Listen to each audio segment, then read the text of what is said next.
All right, a new report out just released this hour showing that cancer deaths related to alcohol have doubled in the last 3 decades. At the same time, U.S. cancer deaths overall have fallen by about 35%, according to the American Cancer Society.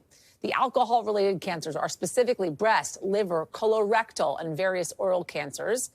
One oncologist putting it bluntly saying this is really driving home the point that people are dying from cancer due to alcohol. Dr. Natalie Azar is joining us now. This is astounding to me, I got to say, and it kind of caused a lot of kerfuffle in the newsroom as we were discussing this, because everybody has kind of this baseline risk of developing cancer. The question is how much, right? So when we're thinking and talking about alcohol and how much we should actually be consuming, is it zero? Well, the short answer is if you don't want alcohol to increase your personal risk of cancer, you would need to abstain from alcohol completely. At least for breast cancer, we know as little as 1 to 2 drinks a week can increase a woman's risk. 1 to 2? Yeah. Which, when that news started coming out a couple of years ago, I mean, I think we all sort of went, oh, really? Yeah. You know, because we all... Another thing. Exactly. But certainly, you know, the amount can and does correlate with risk. So the heavier drinkers are obviously at a much greater risk, let's say, for liver cancer and things like that. But sadly, even a small amount can increase the risk, especially for breast. But what's interesting to me also is all of the studies and the stories that we have done in the past about, for instance, the positive effects of drinking red wine, right? 1 glass of red wine, it's good for your cardiovascular health. It's good for your health, for your heart health.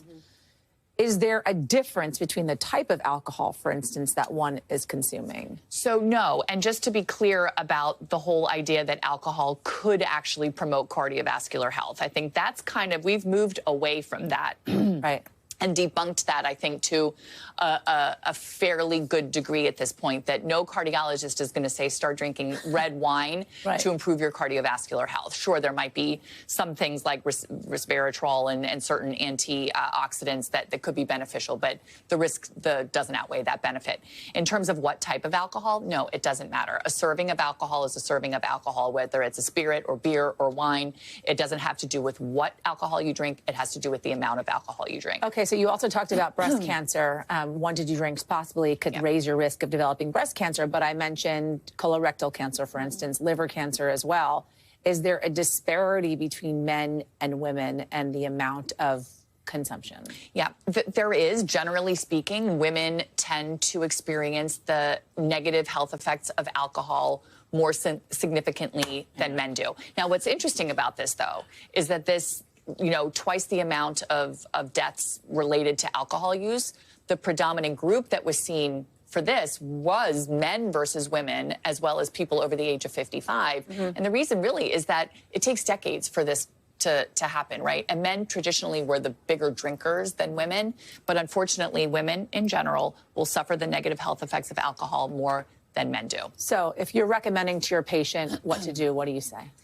I say that each person has to do their own risk assessment. If you're trying to do absolutely every single solitary thing you can to reduce your risk of cancer, then you're not going to drink alcohol. If you're one of those people who says everything in moderation, and I'm hoping that my healthy diet and my exercise is what I tell myself, offsets some of that risk. What I tell myself. These are decisions you have to make. And how much stress you have in your life. Yeah, all those things. You want to do on a Friday night. Okay. Exactly.